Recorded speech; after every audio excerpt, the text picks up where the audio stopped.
diferencial, que é para a parte de interface, né? Que é a parte de curvatura de curvas e umas coisas assim. Aí, pô, eu falei, pô, eu sou um consumidor tão grande de curso online, né? De aulas online, como é que eu não coloco, né? E coloquei. Aí é bom, né? Acho que essas aulas são uma revolução, em minha opinião. Hoje em dia, tudo que você quiser tem aula online, né? Eu já fiz mecânica dos fluidos com um cara do MIT, sensacional o curso. Já fiz um curso de otimização com um cara da Grécia. Eu já estou fazendo um curso de tensores com Pavel Greenfeld, que é um cara de Dexler. Muita coisa legal. Vocês deviam consumir aí, porque, infelizmente ou felizmente, o conhecimento ele deixou as cercas da universidade, né? Se você queria aprender um negócio igual esse curso que eu estou fazendo, né? Estou no começo ainda, que é tensores em superfície, é um negócio sofisticado. A única opção que você tinha é comprar um livro. Aí comprar um livro é meio, principalmente no Brasil, buraco negro, né? Porque você não consegue folhear o livro. Pode vir um livro tão avançado que você não vai passar da página 1. Né? Já comprei vários livros assim, que o livro é de uma complexidade tão grande que você não passa da página 1. Ou então você compra um livro, você tinha que ir para a universidade estudar com um cara que é especialista nesse assunto. Né? Hoje em dia, esse cara especialista do assunto, talvez ele tenha um curso inteiro no YouTube, né? Ou em outra plataforma. É sensacional, isso é a revolução. Revolução. E vamos fazer parte dela. E a universidade ela tem que se reinventar, em minha opinião. Porque ela deixou de ter essa prioridade no conhecimento, né? Ela tem que dar a mais do que simplesmente dar aula, né? Vamos ver aí o que vai ser da universidade. Tanto, ela perdeu tanto que, se você pensar, muita gente hoje nem quer fazer universidade mais. Na época da gente, Luiz, esse negócio de fazer universidade era impensável, concorda? Não fazer universidade era impensável. Não existia esse negócio de não fazer universidade. O cara tinha que fazer universidade. Hoje em dia, o cara decide não fazer e tá bom. Se ele for engenheiro de software, principalmente, é claro que o diploma ajuda, né? Abre caminhos, né? Se você é um engenheiro de software com diploma de engenharia, provavelmente você vai passar por menos testes para comprovar a sua expertise do que um cara com diploma, né? Mas não é exatamente necessário em várias áreas o diploma. Na época da gente, não. Profissões novas também aparecendo, né? Que analista de dados, né? É o maior exemplo que tem, análise de dados. Você pode fazer um curso de análise de dados. Eu já fiz um curso de análise de dados com o caso MIT. Data Science, as duas pessoas mais famosas do mundo dando curso de Data Science. É uma coisa fenomenal. Fenomenal. Esse cara do MIT de mecânica dos fluidos, do curso, ele é um dos tops mecânicos de fluido do mundo. É engenheiro mecânico, é um curso diferente assim, do que do engenheiro de processo, né? Mas é top. Esqueci o nome dele. Ele é... O interessante é que eles já faziam isso bem antes da pandemia, né? A gente começou a fazer isso agora. É verdade. Mas em 2016 eu fiz um curso de geomecânicas em Stanford. Então, muito antes da pandemia. Sensacional. E a Stanford sempre faz curso assim, gratuito, assim. Quem? A Stanford, a Universidade de Stanford. A Universidade de Stanford, né? Uhum. Muito legal. Vamos lá. A gente vai falar hoje de modelos de viscosidade, né? Todo mundo já viu aí uma equação, principalmente do tipo lei de potência, né? Que fala que a viscosidade ela é função, primeiro, a de fluido newtoniano, que é o mais simples possível, que a viscosidade é constante, não é função de nada. Há outro caso que a gente viu curvas de viscosidade, é quando a viscosidade é uma função da taxa de cisalhamento. Não é a função mais simples, depois de uma função linear, é uma função do tipo polinomial.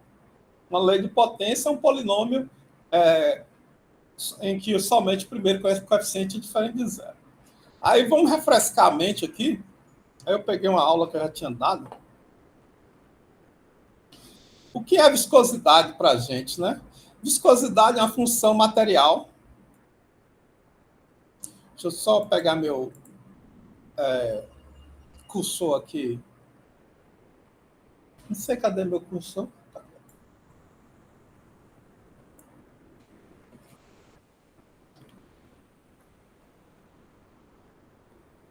É uma função material, né? Em que você, em um ponto com taxa de cisalhamento conhecida, você mede a tensão de cisalhamento. Ou um ponto com tensão de cisalhamento conhecida, você mede a taxa de cisalhamento conhecido também e constante. O experimento mais comum é você aumentar a viscosidade, a taxa de cisalhamento, né? Seria um experimento de deformação controlada, que a gente chama. Em algum momento você aumenta a taxa de cisalhamento, começa a girar a geometria. Ou você, se for um escoamento capilar, você abre a válvula. Espera entrar em estado estacionário, né?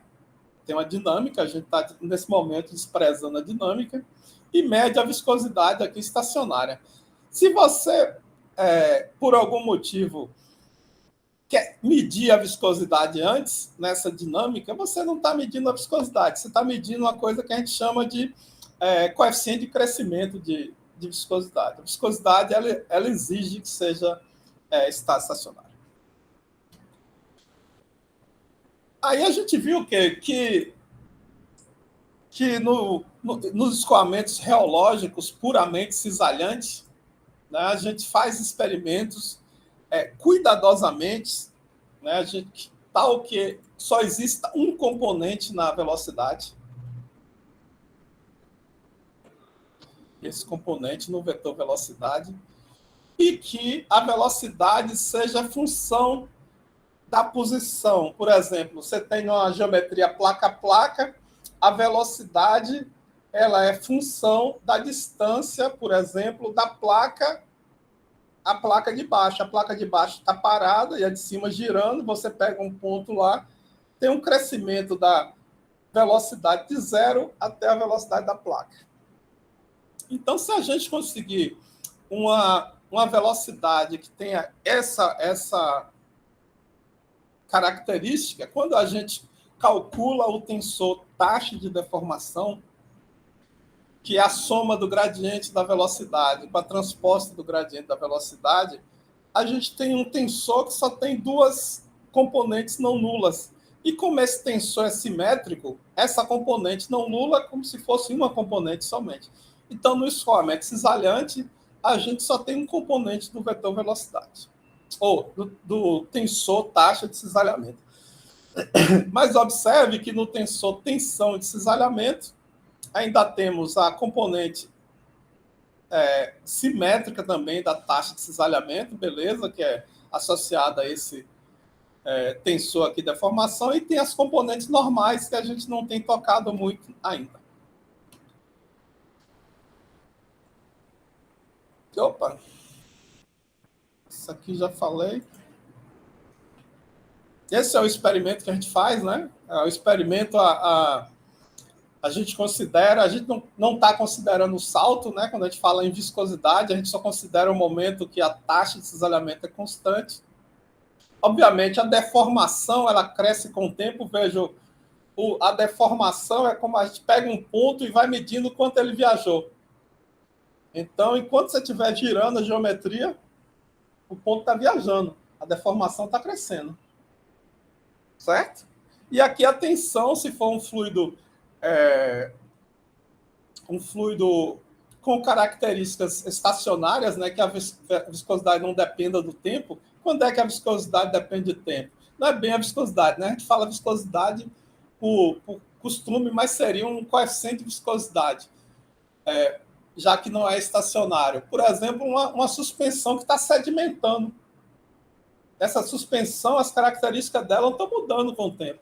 Então, por exemplo, se ela está sedimentando na parte de baixo, que tem mais material sólido, a viscosidade dela é maior. Então, beleza, temos esse tensor, deformação. E aí, com esse arcabouço, a gente pode escrever os modelos de generalizado. Veja, nosso modelo de viscosidade, só um minuto. Nosso modelo de relação tensão-deformação, ou taxa de deformação, na verdade, era esse, né? Que é o fluido newtoniano, concorda? Que a taxa de deformação, quando é um sólido, é a deformação somente, mas quando é um fluido, é a taxa de deformação, ela é proporcional à tensão. O próximo passo em complexidade é falar que a viscosidade ela não é mais constante, ela é uma função da taxa de deformação, que a gente chamou de eta. Saúde, Camila. Né?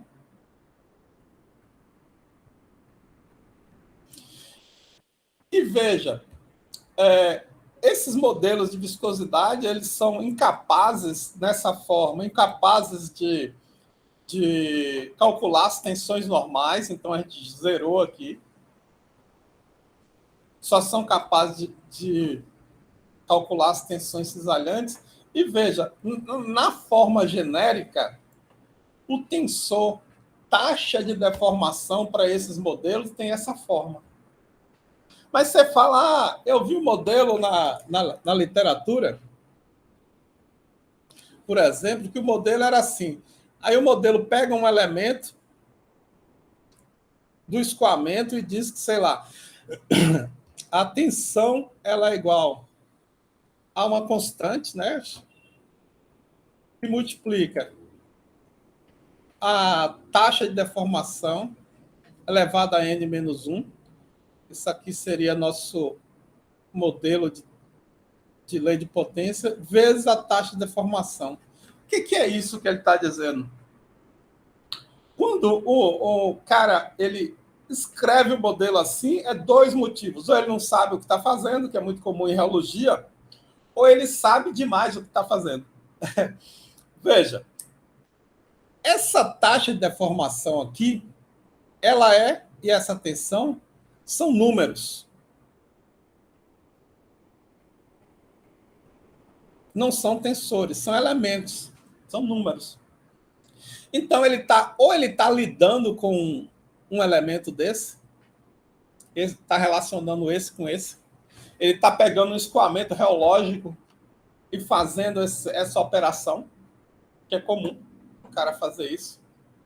Ou ele sabe que, para uma matriz de tensão de deformação,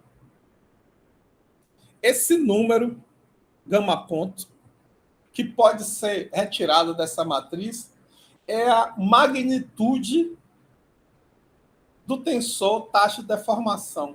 É a mesma coisa do vetor. A magnitude de um vetor velocidade, é a raiz do produto escalar da velocidade. Concorda? Concorda, Luiz? A magnitude de um tensor é a raiz do produto dessa matriz aqui, da matriz do tensor deformação, que nesse caso aqui seria vezes a própria matriz, né? Vou botar aqui assim. E a termo a termo seria 1,2 ao quadrado mais 1,3 ao quadrado mais 2,1 ao quadrado.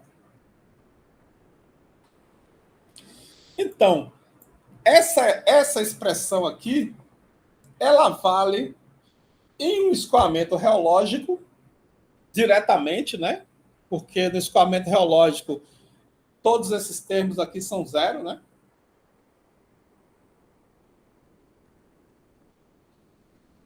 Então, só existe um termo relevante na matriz, ou ela vale no escoamento genérico, no qual você calculou a magnitude do tensor taxa de deformação, é equivalente a calcular um módulo de um vetor. Veja, o módulo de um vetor é um número. A magnitude do tensor taxa de deformação também é um número. Beleza? Então, vamos lá. O primeiro modelo é o que eu estava fazendo, né? Que é o modelo tipo lei de potência. Eu chamei de K. Nesse momento aqui, estou chamando de outra coisa. A lei para a gente, a viscosidade, ela é M, que é um coeficiente qualquer, chamado coeficiente de consistência, coeficiente de viscosidade, que multiplica a magnitude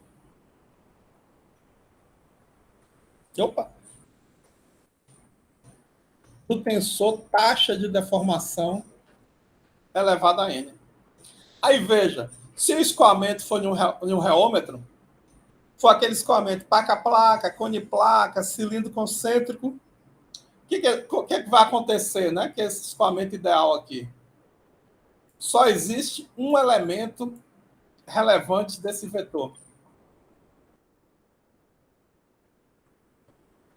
Se a gente tirar o módulo disso aqui, módulo não, a magnitude, vai ser ele vezes ele mesmo, termo a termo, vai ser 0 vezes 0, dá 0 ao quadrado, mais gama ponto 0 ao quadrado, mais um monte de 0, mais um 0, né? Desculpa. Aí 1, 2, 3, mais gama ponto ao quadrado, mais só tem 0, que é 2 gama ponto ao quadrado. Dividido por 2, cancela, tirando a raiz, dá o próprio gama ponto. Ou seja, no escoamento reológico, a magnitude do tensor taxa de deformação é dada pela própria taxa de deformação que a gente impõe lá escalarmente. Se o escoamento não for reológico, esse modelo não vale? Não, o modelo continua válido. Só que esses valores aqui não são zero mais, e você vai ter que calcular a magnitude do vetor, do tensor, facilmente, né? Multiplicando ponto a ponto. Beleza? Beleza mesmo, Natane? Natane, você está arrebentando nesse curso, hein? Que bom, continuar. Chegou chorando as pitangas, falando que não ia acompanhar, não sei o quê. Mas tá mandando bem. Então, beleza. Então, a gente tem nosso primeiro modelo de fluido não newtoniano, que é a viscosidade como uma lei de potência. Aqui é N-1, desculpa. N-1. Então, veja, aqui está uma página do livro que a gente usa, né, que é o Understanding Rheology. Aí tem a definição da relação do tensor, tensão com tensor de taxa de deformação para fluido newtoniano, ou seja, a viscosidade é constante. Aí tem esse modelo, é chamado também de modelo generalizado, né, newtoniano generalizado, é fluido generalizado.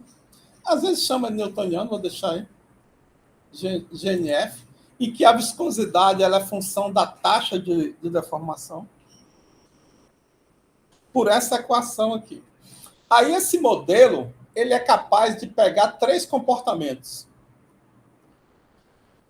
Quando essa potência é menor que 1, né, a viscosidade ela é igual a uma constante que multiplica a taxa de deformação, que é a magnitude da taxa do tensor taxa de deformação elevada a N-1. Se esse número aqui for menor que 1, então, isso aqui, a equação, vai ser uma constante vezes a taxa de deformação elevada a um número negativo aqui qualquer. Certo? Então, a viscosidade... Aqui está log, por isso está uma reta, né? Mas se não for, vai ser com a taxa de deformação, ela vai ter um comportamento desse tipo aqui. Ela decresce com a taxa de deformação, que é o comportamento pseudoplástico. Certo? Se N for maior que 1, então a viscosidade, em função da taxa de cisalhamento, vai ser o índice de consistência que multiplica a magnitude do tensor taxa de deformação elevado a um número positivo. Então, obviamente, ela vai crescer, que é o comportamento Schertink, que em português é como mesmo que eu esqueço? Dilatante. Valeu, dilatante. A Luiz também arrebentando, todo mundo arrebentando aí. Camila, Natália. João também. Galera tá ligada. Então, esse modelo ele é muito usado, ele é um modelo de muito sucesso, principalmente para plástico, mas ele tem uma limitação muito grande, que o modelo aqui, essa é a medida está aqui assim. Esse modelo, ele... Não botei a referência, né? Devia ter colocado. Ele consegue descrever essa parte, para mim, azul, né? Não sei que cor é essa aqui, que eu sou daltônico. Esse modelo ele consegue descrever bem essa parte aqui. Desculpa. Esses são os dados experimentais em preto, de uma medida de viscosidade, de um material normal, um plástico aí aproximadamente. Se você mede um plástico, com a taxa de cisalhamento, a viscosidade dele é assim. Se você conseguir pegar toda a taxa, todo o comportamento dele. Isso aqui é chamar platô newtoniano.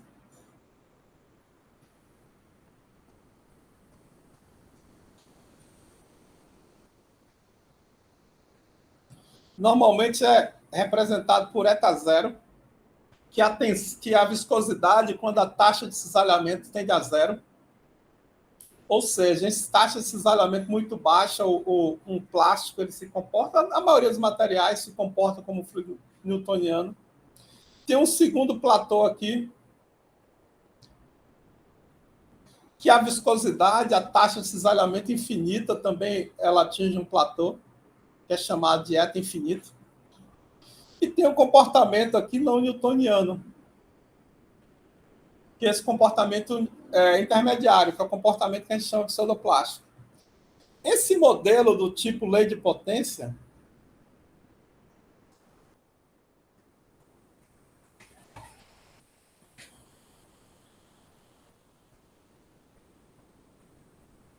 ele pega muito bem essa região.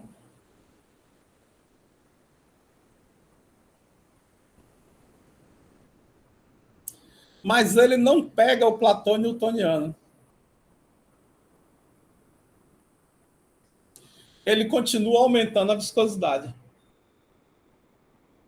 Então, o modelo do tipo lei de potência não funciona para baixas tensões, taxas de cisalhamento.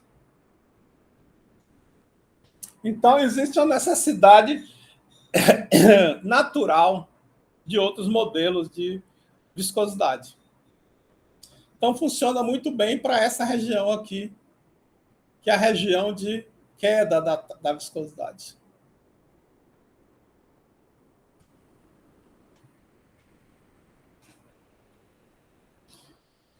Se você precisar usar esse modelo aqui, para projetar, por exemplo, uma bomba, você vai comprar uma bomba que vai dissipar uma potência maior do que a necessária. Seu chefe, se ele não souber mecânica do fluido, ele não vai reclamar, né? Ele só vai reclamar se você comprar e não bombear. Mas é um erro de energia, né? Vai causar um custo maior.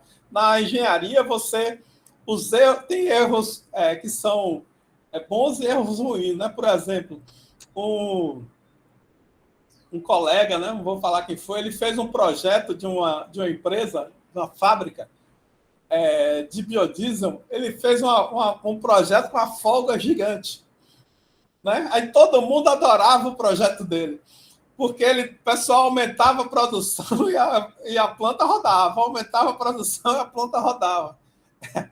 Então, todo mundo achava que o projeto dele era bom. Na verdade, o projeto dele era ruim, porque tinha uma folga maior do que a necessária. Né? Então, a Luísa, que está aí no calor das... Sabe como é que é bem isso aí, né? No calor do projeto. Aí, veja, o próximo modelo que tem, em termos de complexidade... Não é o próximo... talvez o próximo em complexidade. É o modelo de Carreau. Carreau é o seguinte, veja, eu tenho até um programinha aqui, mas não sei cadê, onde é que eu botei. Ele diz o seguinte, que a viscosidade, função da taxa de cisalhamento, que é o que a gente está procurando, é uma função de 3 parâmetros, não, 4 parâmetros, na verdade. É uma função da viscosidade no platô newtoniano, que é o eta zero, da viscosidade infinita, que é esse segundo platô, e de 2 parâmetros, lambda, não, 5 parâmetros, A e N. Né? Veja, a gente passou de 2 parâmetros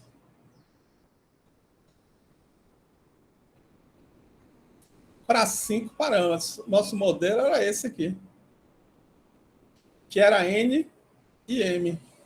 Agora a gente tem 5 parâmetros para descrever a curva da viscosidade, e mesmo assim a gente ainda continua com o modelo empírico, né? A gente não estabeleceu nenhuma base para esses modelos. A gente está dizendo simplesmente que ajustam os dados.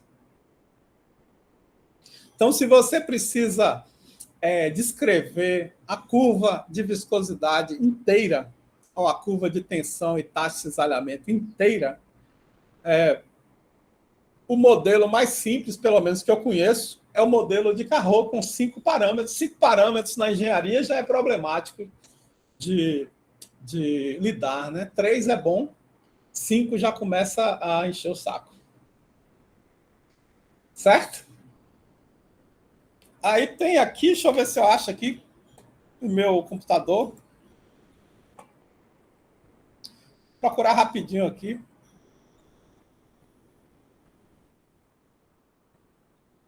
Eu tenho um programinha que eu fiz para isso aí. Ah, tá aqui. Tem uma planilhazinha que muda a gente muda os parâmetros e vê o que acontece, né? Aqui está o modelo de Carreau, né?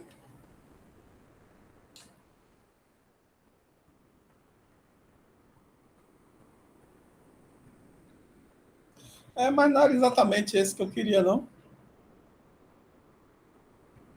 Eu queria um que mudasse. Mas vou botar esse aqui mesmo. Não. Aí é um fluido aqui que tem, por exemplo, a viscosidade de Newton de 10 Pascal segundo e a viscosidade infinita de 1 Pascal segundo. E aqui um gráfico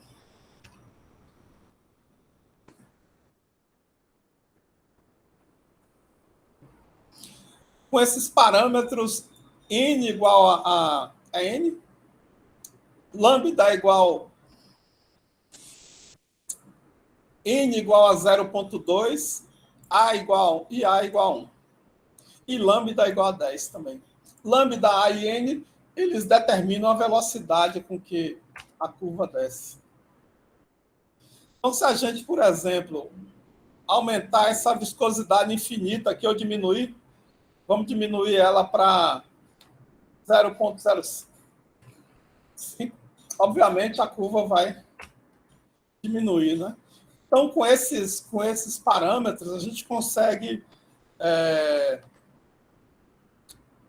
Não sei por que não está aqui, eu tinha feito uma coisa mais sofisticada, talvez esteja em outra. Consegue mover a curva de Carrot, né? Suponha que a viscosidade infinita, que é a última, eu estou usando só a última, só uma curva, vou botar só uma curva aqui para não confundir.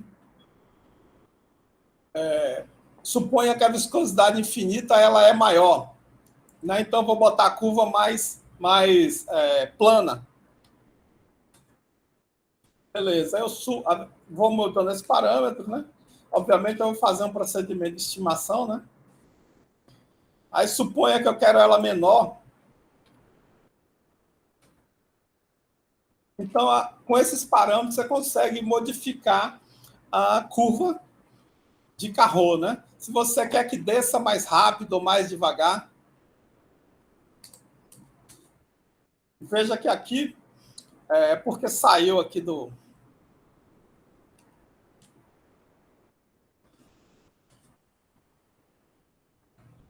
Está dando infinito.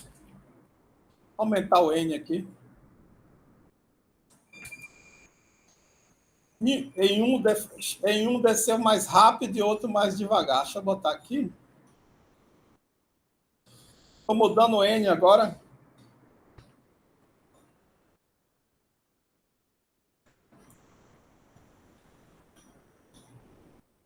A curva de Carrot. Vejam, uma tem uma queda mais rápida e outra tem uma queda mais devagar. Então, você pode ajustar a posição dessa variável, né? Deixa eu ver se eu acho só um minuto. Vou fechar aqui.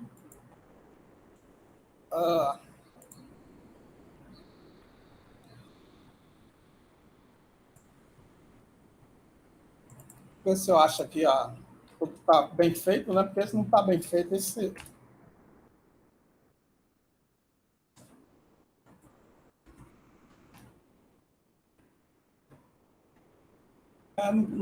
Não consegui achar, não. Depois eu faço e mostro para vocês.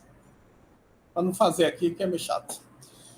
Beleza. Então, com o modelo de Carrot, com eta zero e eta infinito, a gente consegue controlar o ponto superior, o patamar superior e o patamar inferior. E com N, A e lambda, a gente consegue controlar o quão rápido ou o quão devagar esses patamares são atingidos. Certo? É chato de estimar 5 parâmetros, mas a gente pode, se a gente for esperto, né? A gente, em vez de estimar 5, a gente pega logo o eta zero e coloca aqui, né? A gente pega logo o eta infinito e coloca aqui e aqui, e só estima 3, né? Que é perfeitamente fácil de lidar. 5 é difícil de lidar. Né? Quem já estimou o parâmetro aí, vocês já devem ter estimado, não sei se vocês já pegaram o modelo com 5 parâmetros. Modelo com 5 parâmetros é chato. É bem chato. O próximo modelo é o modelo de Bingham. Bingham é um dos maiores reologistas da história, né? O modelo de Bingham é um modelo para fluidos com tensão de escoamento. Eu não sei se vocês lembram o que é a tensão de escoamento. A tensão de escoamento é o valor mínimo de tensão para o fluido escoar, lembra? Lembra? Coçou a cabeça aí, Aloysio, lembra? Lembro, aquele caso da suspensão concentrada de argila. Isso aí. Muito bem. Exatamente. Então, a curva tensão por taxa de cisalhamento para o modelo de Bingham é essa aqui, é uma reta. Uma reta para esse... Ele pode ser não linear também, né? Aqui pode ter um outro tipo de equação, né? Mas para o fluido de Bingham newtoniano, é fluido de Bingham porque tem uma tensão mínima de escoamento. E é newtoniano porque depois dessa tensão mínima, o comportamento do fluido é linear com a taxa de cisalhamento. Certo? Aqui poderia ter um gama ponto elevado a n e tal também. Então, veja. Para esse fluido, o modelo de Bingham diz: antes da tensão de escoamento, o fluido ele é um sólido, ele se comporta como se ele tivesse viscosidade infinita. E depois da tensão de escoamento, ele se comporta da forma que a viscosidade é μ0 mais a tensão de escoamento dividido por gama ponto. Aqui não está bem newtoniano, não, mas não tem problema. Não, até que está. É μ0. As curvas, essas aqui são algumas curvas experimentais, sempre colocando aqui para vocês que gama ponto é a magnitude do tensor taxa de cisalhamento, que no escoamento reológico não tem problema, que esse tensor ele se reduz. Aqui são experimentos do Alex. Ele tinha um fluido... isso aqui é tensão, não é tensão de escoamento. Tá equivocado essa nomenclatura aqui. A tensão de escoamento é o ponto em que essas curvas coloridas, essa curva aqui, né, que é experimental, essa curva e essa curva interceptam o eixo Y, essa é a tensão de escoamento. E o fluido dele era um fluido que a gente chama magnetorreológico. É um fluido que tem partículas magnéticas, magnetizáveis, na verdade, são partículas de ferro, e você aplica um campo magnético e você modifica as propriedades do fluido. O Alex formulava esse fluido, né? Ele estabeleceu uma relação entre a tensão de escoamento, o diâmetro da partícula e o campo magnético, e media no reômetro as características reológicas desse escoamento. Essa linha aqui, esses quadradinhos pontilhados, foram os modelos reológicos do Alex. E esses pontos aqui, não pontilhados, quadrados, são os pontos experimentais, né? O modelo do Alex, na verdade, era... Vou escrever aqui, né?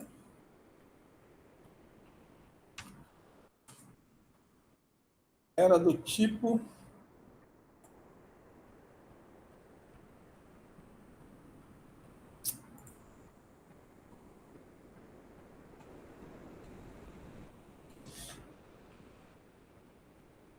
Sério. Eu não sei se vocês conhecem o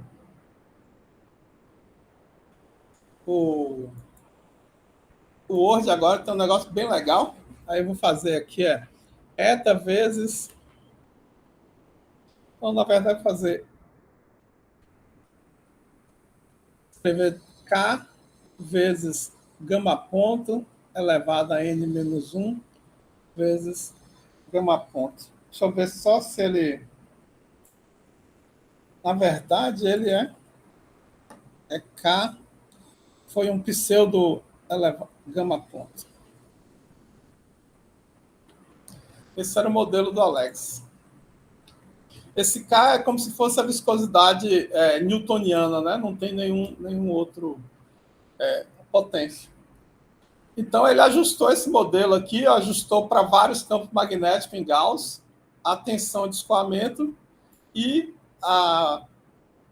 o índice de consistência, que seria esse K, que ele chamou ele de K, por isso que eu chamei de K. E aqui está o ajuste dele. Esse não é o melhor ajuste do Alex, mas é o modelo que a gente usa aqui mais simples na aula, né? E ele fez esse modelo. Beleza?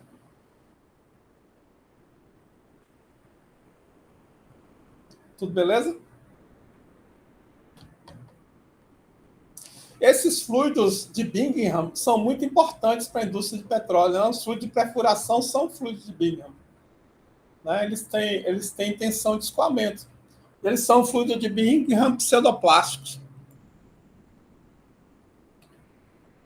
Eles teriam essa forma aqui, né? Por que eles são fluidos de Bingham? Quando a perfuração para, o fluido tem que dar sustentação ao cascalho que ele está carregando. Ele não pode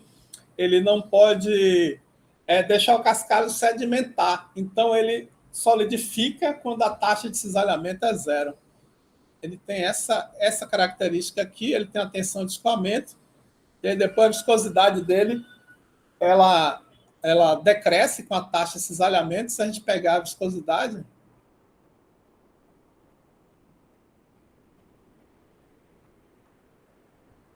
aí começa aqui de algum ponto, né?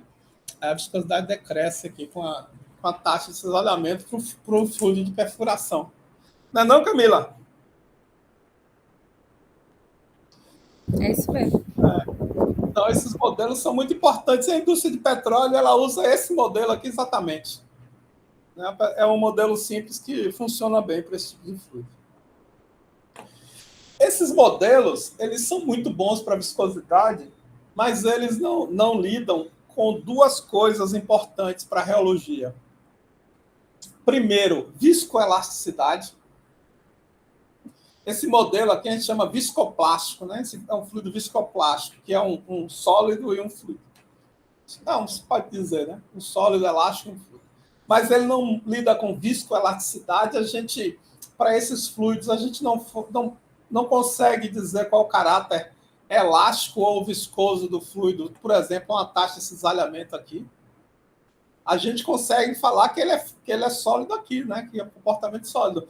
Mas depois dele perder esse comportamento sólido, a gente perde a viscoelasticidade, a gente só consegue determinar a viscosidade. É o primeiro problema deles. Segundo, eles não calculam tensões normais. Esse é um outro problema. E o terceiro problema é que eles não conseguem modelar efeitos de tempo. Esses efeitos de tempo são muito importantes em suspensões, por exemplo, em polímeros também. Por exemplo, uma suspensão, né? Que você pega a suspensão, começa a cisalhar, ela começa com a viscosidade alta, aí ela baixa a viscosidade, porque ela é pseudoplástica, quando ela está sob cisalhamento. Mas se você voltar, parar o cisalhamento e ficar medindo a viscosidade da suspensão, ela não volta instantaneamente ao valor anterior de viscosidade. Né? Existe uma dinâmica. Né? De novo, quando a gente fala em dinâmica, não é viscosidade, é coeficiente de aumento de viscosidade. Mas todo mundo chama de viscosidade. Então, a gente vai chamar de viscosidade, primeiro, para treinar vocês a ouvir viscosidade e transformar em coeficiente de aumento de viscosidade. Esse tipo de comportamento é chamado de tixotropia. Aqui tem um experimento muito comum que fazem, comum e errado, né? Mas que fazem muito para medir a tixotropia de um material. Veja, se o fluido é newtoniano,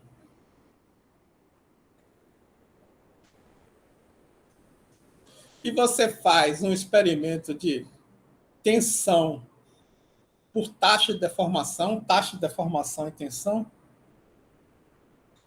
isso aqui tem que dar uma reta, certo?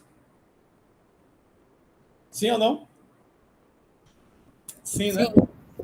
Aí não importa, você pode ficar a sua vida toda aqui aumentando e diminuindo.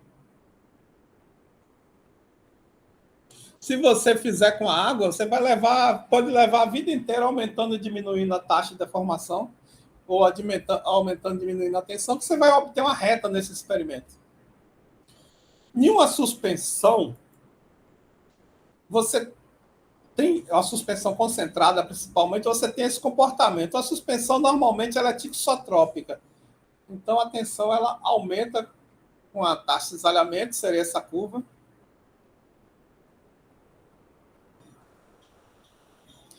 E depois, se você reduzir a taxa de deformação, a tensão tem essa curva. Aí, veja, para o mesmo fluido, você tem o quê? Duas viscosidades. Aí, veja, outra coisa, mesmo ela função da taxa de cisalhamento, né? Você tem uma função aqui, e você tem outra função aqui. Nesses materiais fixotrópicos, a gente fala que a viscosidade depende que não é a viscosidade, é o coeficiente de aumento de viscosidade, depende da história de cisalhamento do material. Depende de como você... O que você fez com o material. Se você só aumentou a taxa de cisalhamento até aqui e mediu, beleza. Agora, se você aumentou até aqui em cima e voltou reduzindo, opa, ao contrário, né? Essa suspensão até pseudoplástica, né? Veja, mesmo assim está tudo certo, porque o material ele tem duas viscosidades. Por que isso? Porque depende da história de cisalhamento do material.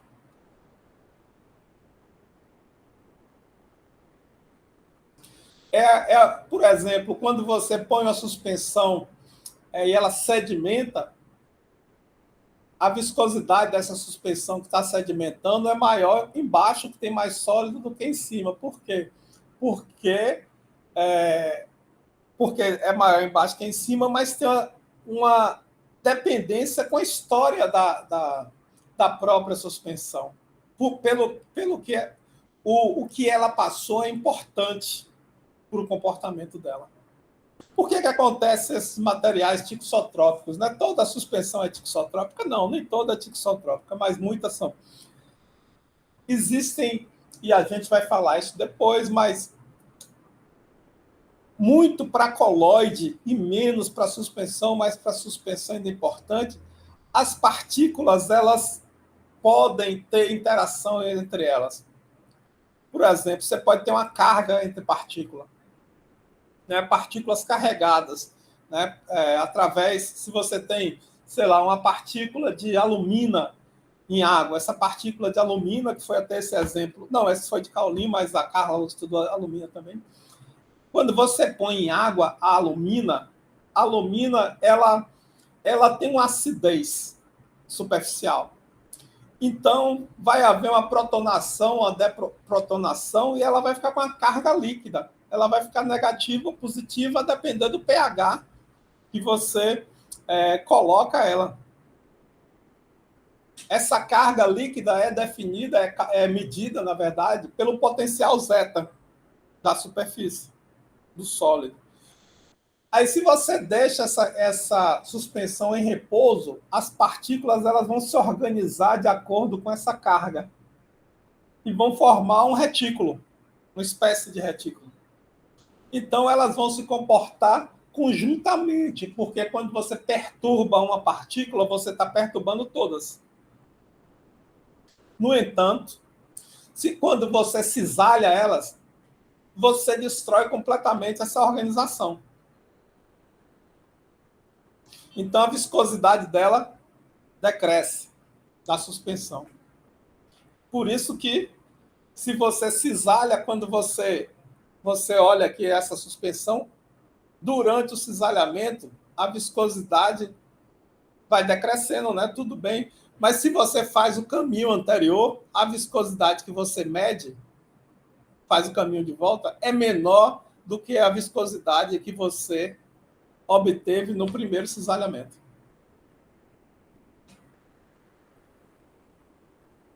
Certo? Aqui tem um exemplo aqui está a intenção por taxa de deformação e aqui por viscosidade, que foi a Carlota que mediu. Ela fez isso aqui, ela tinha uma suspensão de Caulin, ela deixava em repouso. Opa! Repouso.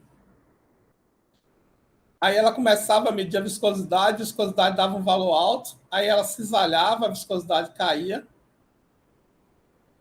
E aí ela fazia o caminho de volta, reduzindo, sei lá, a taxa de cisalhamento aqui é 0 e a taxa de cisalhamento aqui eu não lembro quanto é, mas vamos botar que seja 50 segundos a menos 1, é um valor razoável.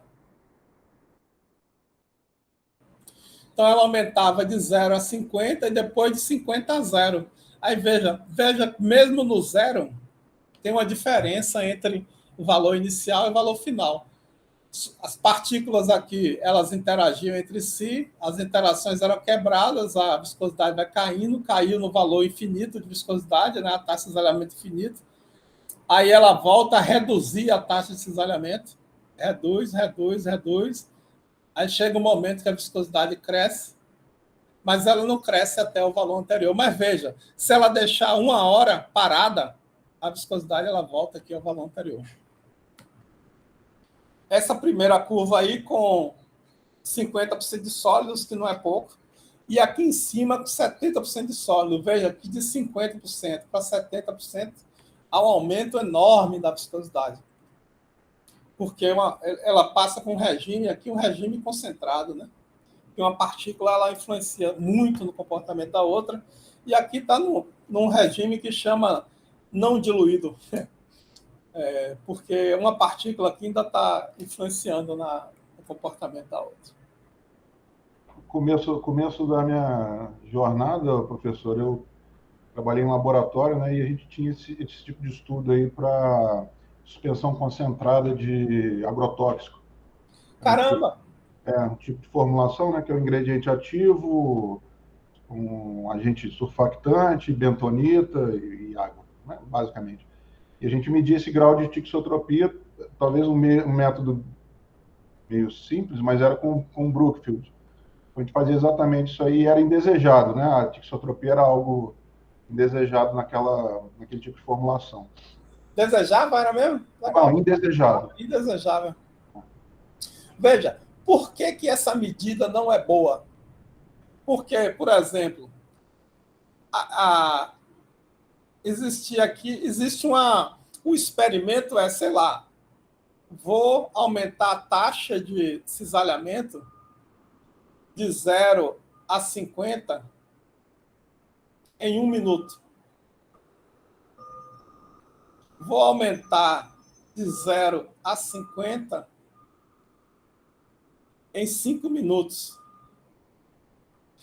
Essas duas curvas aqui são diferentes e o grau de tixotropia é diferente. Mas essa é a maneira feita. Grau de tixotropia, a área dessa curva aqui. Não é isso que vocês calculavam? Mas é do ponto de vista acadêmico, né? Do ponto de vista acadêmico, a gente não consegue, a gente quer coisas que a gente, com uma medida, a gente tem um resultado só. Né? Quando a gente fala grau de tixotropia, a gente quer que seja uma coisa só. Do ponto de vista industrial, não, porque na indústria o cara está comparando coisas que ele fez. Ele repete o mesmo experimento sempre. Né? Então, ele pode comparar. Mas, do ponto de vista acadêmico, se eu ponho o grau de tixotropia da suspensão da Carlota, vamos ver quanto é que é. É uma integral, né? Então, X estresse é pressão sobre segunda menos 1, então é pressão por segundo. Então, o grau de tixotropia da suspensão da Carlota é 10 pascal segundo. Aí o revisor pode falar, como é que você afirma que o grau de tixotropia da suspensão da Carlota é 10 pascal segundo, se a Carlota mudar a velocidade que ela aumenta a taxa de cisalhamento, vai dar um outro número. São duas coisas muito diferentes. A indústria ela pode medir viscosidade até nos medidores de índice, que a gente chama, não sei se você já usou, que é um copinho, que é tipo aquele experimento da bentonita, que tem um tubinho embaixo, o cara põe um peso em cima. Né? Aí quem escoa mais rápido é menos viscoso, quem escoa mais lento é mais viscoso. E ponto final, porque o cara está comparando coisas parecidas sempre. Né? São duas abordagens diferentes. No nosso caso lá estava procedimentado, né? Então era sempre a mesma condição de ensaio, a gente fazia um número menos o outro, já era o grau e um abraço. Era bem simples, né? A medida era... Não, e funciona. O importante, assim, para a academia é entender que esses experimentos industriais eles são relevantes no contexto industrial e entender a limitação deles, né?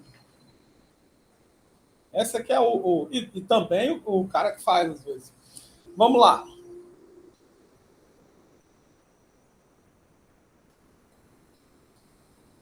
Aqui tem outro experimento tixotrópico, né?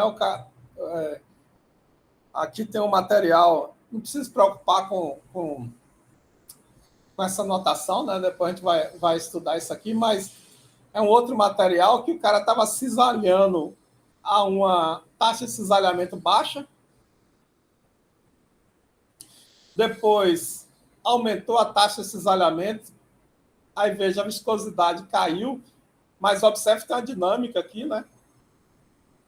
Da viscosidade. Aí ele volta para a taxa de cisalhamento anterior, a partir de T2, aí veja outra dinâmica.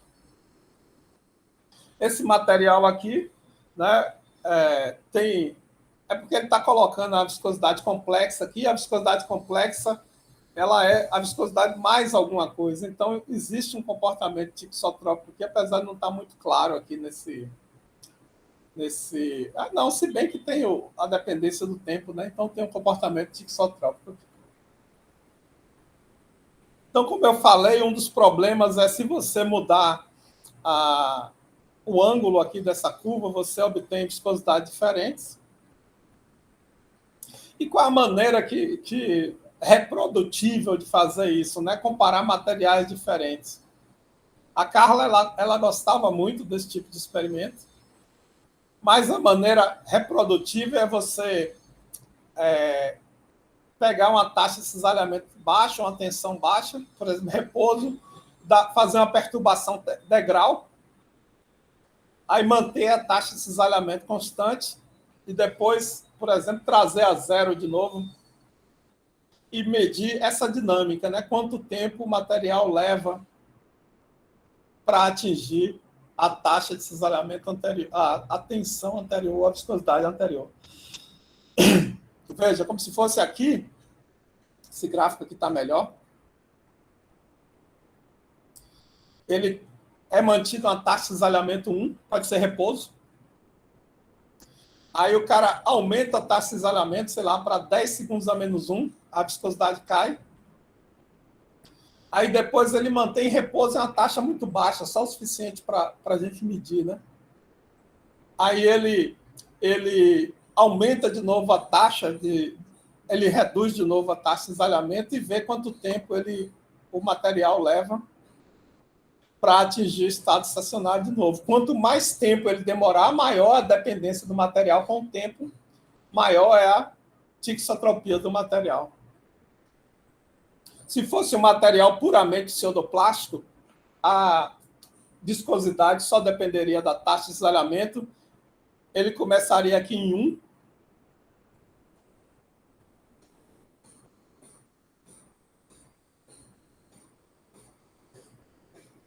Aí ele mudaria a taxa de cisalhamento, o material viria instantaneamente para a próxima viscosidade. Aí depois ele mudaria a taxa de cisalhamento de novo, o material seguiria instantaneamente para a próxima viscosidade. Esse é um material, esse em vermelho é um material do tipo, vamos botar aqui é pseudoplástico. E esse em preto seria um material, aqui o coeficiente de aumento de viscosidade, função da taxa de cisalhamento e do tempo. Aí vai ter alguma equação aqui. Vou botar um F de T. K, N menos 1. Beleza?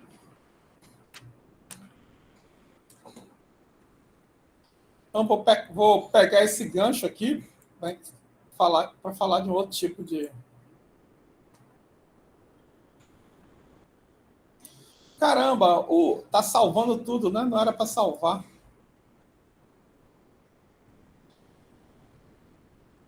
Salvou? Deixa eu só ver.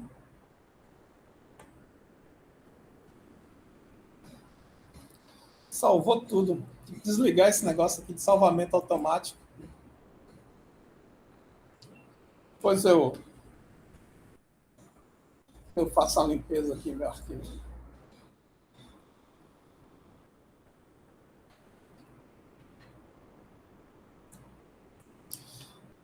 Então, veja, e como é que a gente faz quando a gente tem tixotropia, né?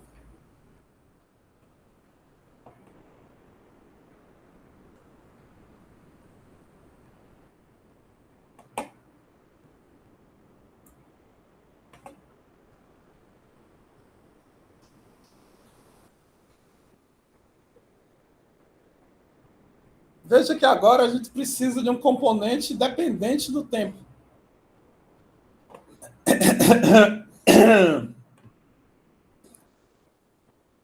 E o que a gente está... Aquele é o modelo... Esse é o modelo de Cross que a gente vai discutir. Veja, aí a gente tem partículas aqui.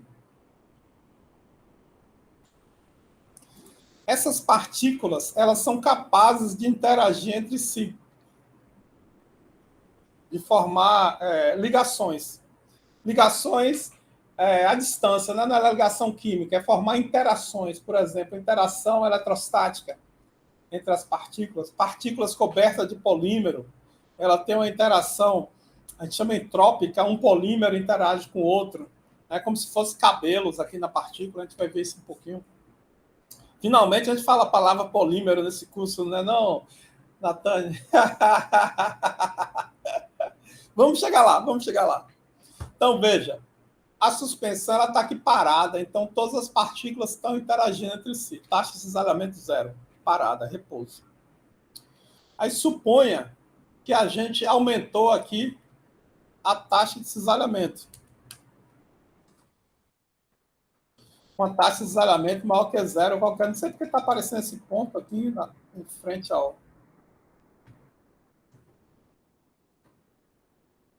Em cima do maior, está aparecendo um ponto sempre. Veja, eu aumentei a taxa de cisalhamento, ou seja, eu impus um movimento nessas partículas. A interação entre elas foi reduzida. Né? Porque uma partícula estava interagindo com a outra, não interage mais, provavelmente vai interagir com a outra, mas essa interação não é instantânea, porque para ter uma interação mais forte, tem uma distância adequada e tal, às vezes tem um componente de posição. Aí eu parei de novo, taxa de cisalhamento igual a zero, botei em repouso de novo. Essas ligações, o que são reconstruídas. Mas a reconstrução dela não é instantânea. Certo? O que é natural. Aí veja, em t igual a zero, eu digo que eu tenho um número inicial, N0, de interações entre as partículas. E digo o seguinte, que a taxa com que essas interações desaparecem é uma função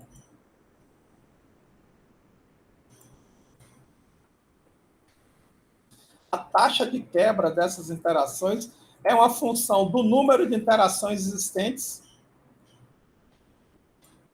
e da taxa de cisalhamento que eu estou cisalhando no material. Quanto maior a taxa de cisalhamento, mais interações desaparecem.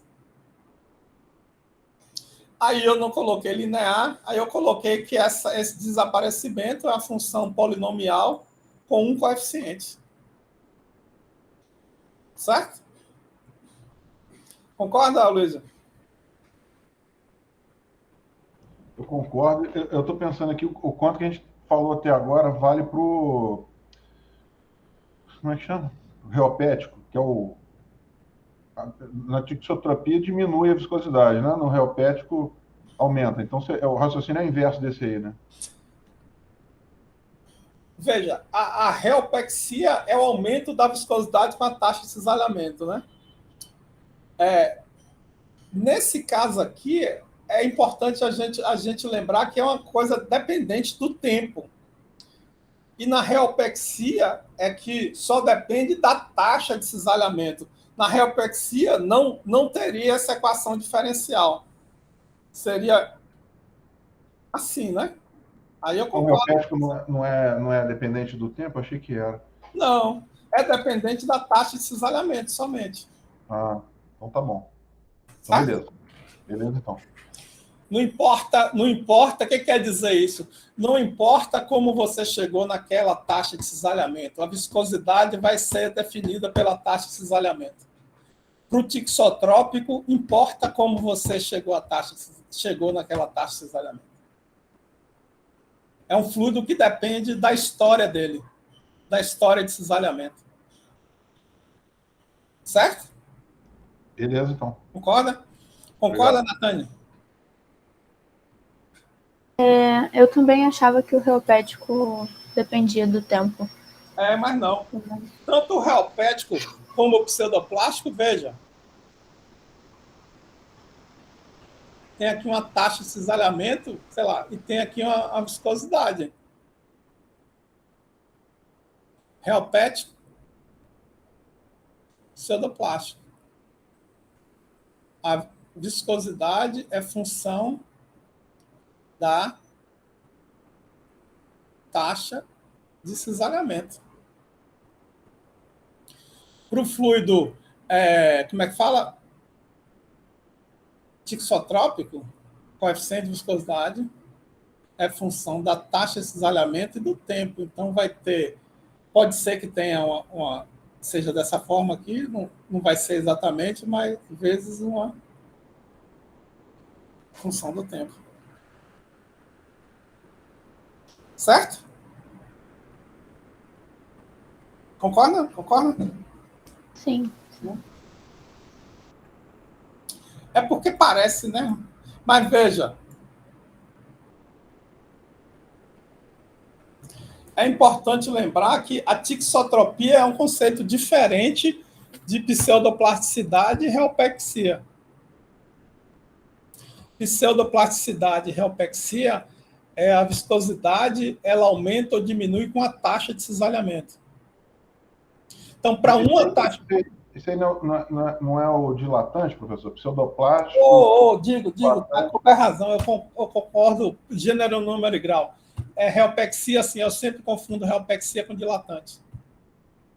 Tá. 1000 perdões. Na minha cabeça, eram esses dois pacotes, né? Não, 1000 perdões, vocês estão com bem razão. Eu sempre confundo reopexia com dilatante. Tá, joia. 1000 perdões.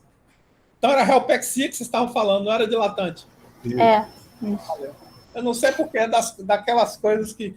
Eu tenho coisas assim que eu confundo a vida inteira. Raquel, ela foi passar um tempo na Noruega. Eu sempre confundo Noruega com Dinamarca. Porra, eu me lasquei porque eu fiz um plano de telefonia para Dinamarca. Cara, eu paguei uma nota. Ela passou lá 3 meses na Noruega e eu fiz um plano de telefonia para Dinamarca. E depois eu ainda reclamei. Aí, na hora que a menina falou, não, senhor, o senhor pediu foi para Dinamarca. Eu falei, caraca, não é possível. Mas vamos voltar aqui. Aí, veja, algumas coisas aqui ficaram... Nesse fluido aqui, nesse modelo que a gente está desenvolvendo aqui,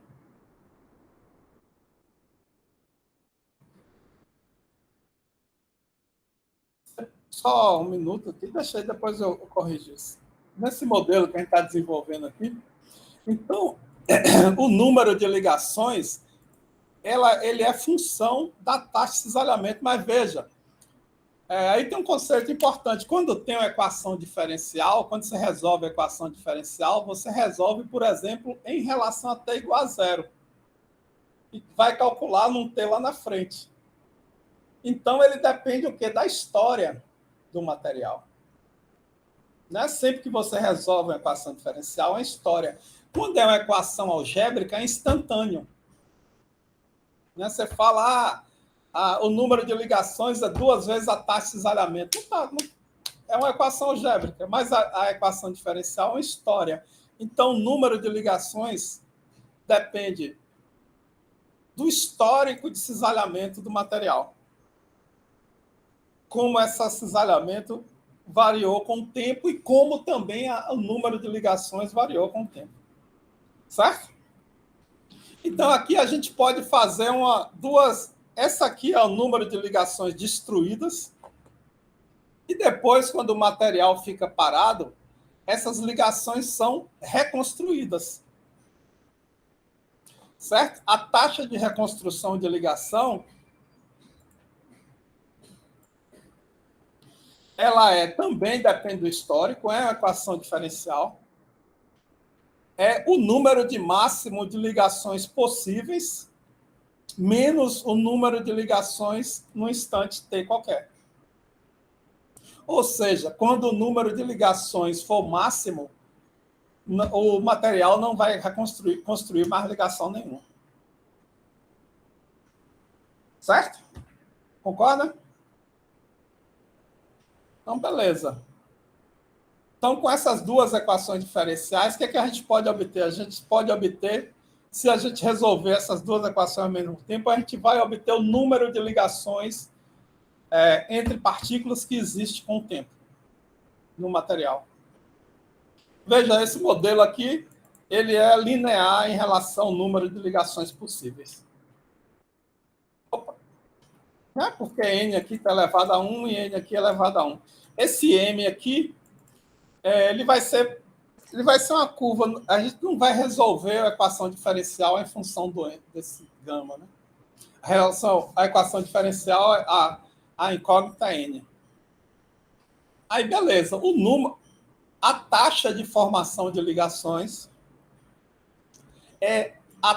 a taxa líquida, né, de formação de ligações é igual à taxa de formação menos a taxa de destruição. Dado que, em um momento inicial, eu conheço o número de ligações. Que vai ser, por exemplo, se tiver em repouso por muito tempo, o número máximo. Aí vamos pegar um experimento estacionário. O que é um experimento estacionário? É um experimento, a gente está falando em estacionário e dinâmica tempo, e que a taxa de cisalhamento ela é uma conta constante igual a um valor qualquer.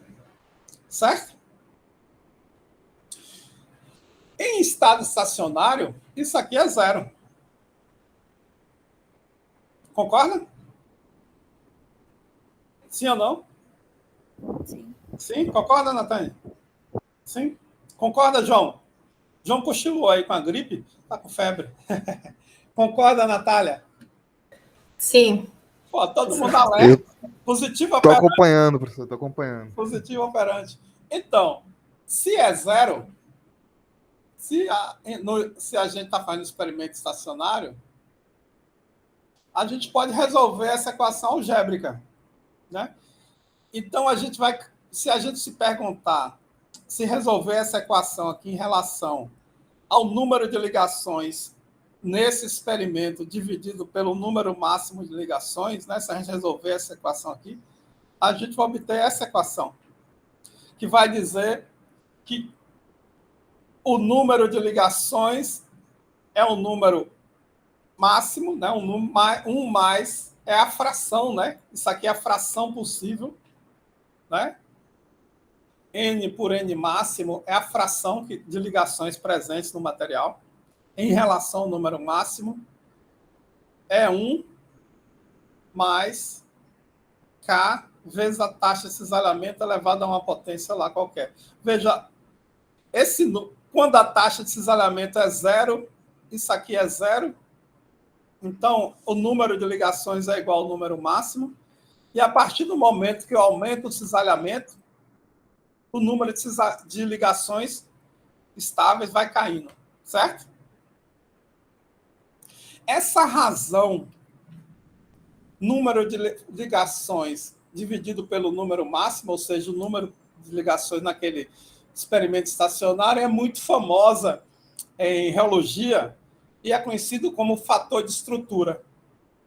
O fator de estrutura é igual a 1, quando o material está completamente organizado, ou seja, ele atingiu o número máximo de estruturas que ele pode, ou é igual a 0, quando ele está em taxa de cisalhamento infinita. Ah, está aqui. Certo? Então, beleza.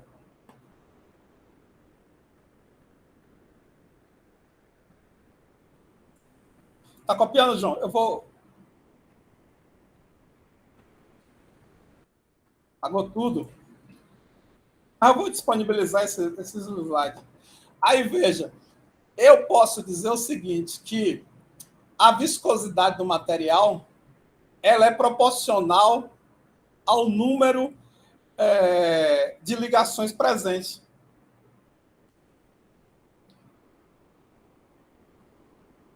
Então, eu vou dizer que a viscosidade, né, ela é proporcional ao fator de estrutura e eu posso escrever agora a viscosidade como uma viscosidade mínima. Vou botar assim, a viscosidade do material. Ela é igual a uma viscosidade mínima, que a viscosidade, lembra que o material ele se comporta... Veja que o experimento é estacionário ainda, hein? Ele se comporta dessa forma.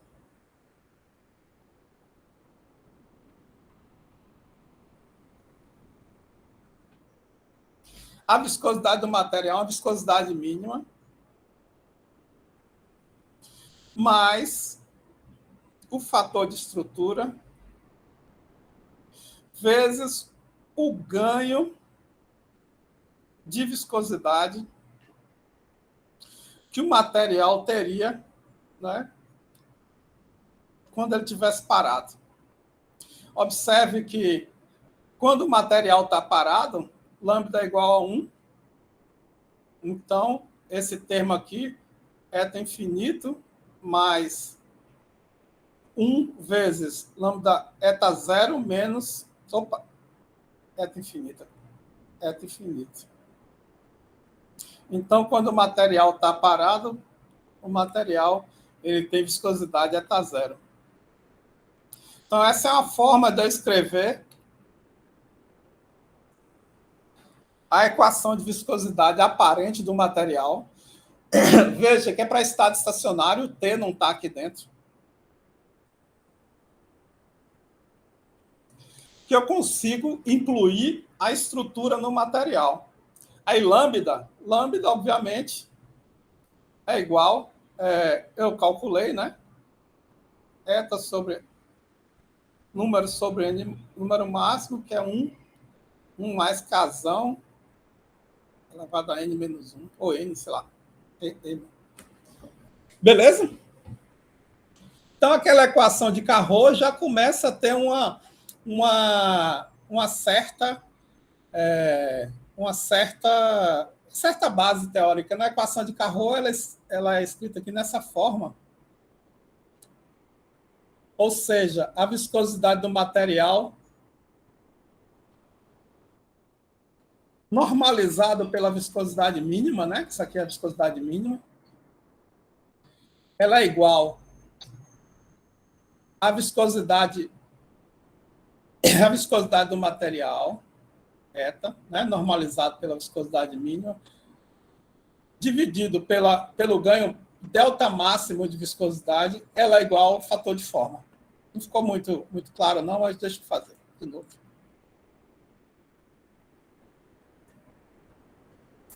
Esse aqui, esse termo de cima, é quanto o material tem de viscosidade em relação ao mínimo de viscosidade dele. Ele é igual ao número de ligações que o material pode fazer. E esse aqui é o ganho máximo de viscosidade em relação à viscosidade mínima. Ou seja, é proporcional à viscosidade, ao número de ligações máximas do material. Certo? Beleza? Essa forma aqui de baixo é a forma mais clara da gente compreender que a viscosidade dele é a viscosidade mínima, mais quanto o material pode ganhar por causa do fator de estrutura. Beleza. Agora, dinâmica, né? A gente não fez esse trabalho todo para calcular uma viscosidade estacionária que a gente até já tinha lá, que era o modelo de Carrot. Aqui, mandar brasa aqui, veja, em um experimento dinâmico, a gente precisa resolver a equação diferencial. A gente vai manter como hipótese essa relação, né, que diz que o ganho de viscosidade do material é proporcional ao fator de forma, ou seja, o quanto ele está estruturado. E agora a gente precisa calcular, vamos tirar esse A aqui que eu não usei.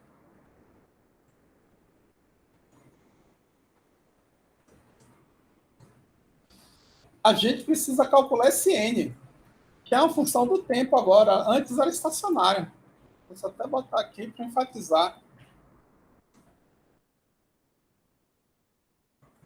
Essa é uma equação relativamente simples de resolver, né? Porque ela é linear.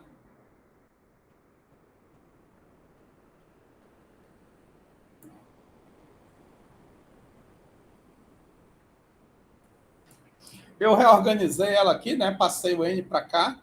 Aí eu fico com essa equação aqui, que é a equação linear não homogênea, né? Esse é o termo não homogêneo. Aí eu posso reorganizar ela mais uma vez, né? Passar o KR para baixo, né? Dividir todo mundo por KR. Aí se eu dividir todo mundo com KR, o KR aparece no termo da esquerda e no termo da direita fica casão, que é a constante da taxa de decomposição dividido pela taxa de formação de ligações. E eu vou chamar esse termo aqui de A, né? Só para simplificar a notação.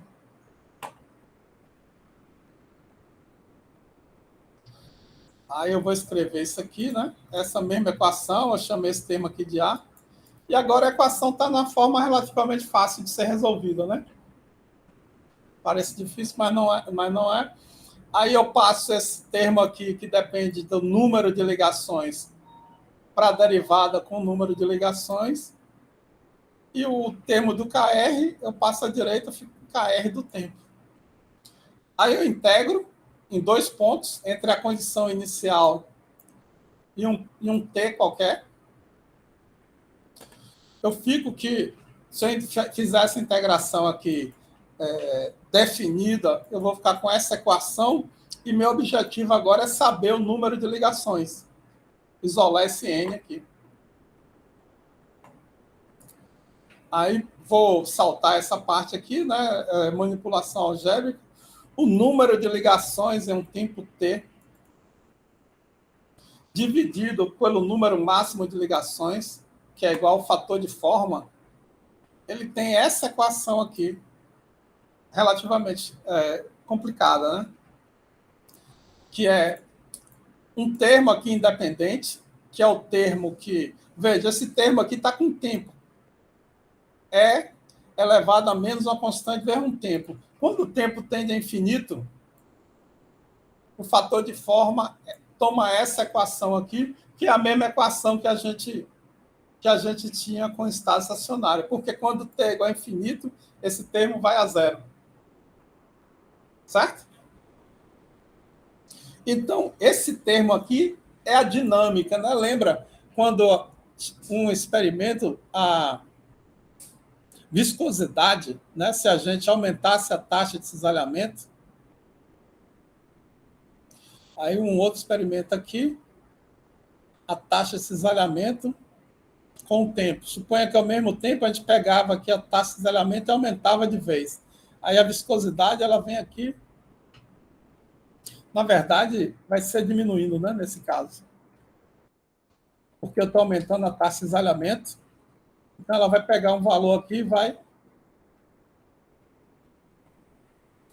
ter uma dinâmica e vai... Que é o que a gente observou naqueles experimentos da Carla. Exatamente o que a gente observou. Então, a gente pode manipular um pouquinho mais isso aí.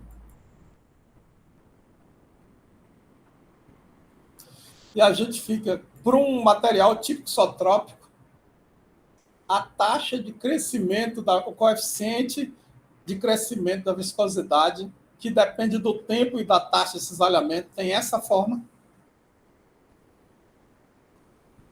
E a viscosidade aparente, né, porque eu não falo viscosidade, mas a viscosidade aparente, porque não é newtoniana, a única viscosidade que não é aparente é newtoniana, ou a viscosidade como função material. Em um experimento estacionário, ele tem essa forma. O experimento estacionário, o tempo tende a infinito, infinito aqui nessa função exponencial, menos infinito tende a zero, esse termo aqui desaparece, só fica esse termo aqui. Então, essa equação aqui, que é o desenvolvimento de Carnot, ele mostra como o material típico isotrópico ele se comporta, sua coeficiente de viscosidade se comporta em função do tempo e em função de um experimento estacionário. Acho que por hoje está bom. Avançamos aí até um pouco mais de onde eu queria chegar.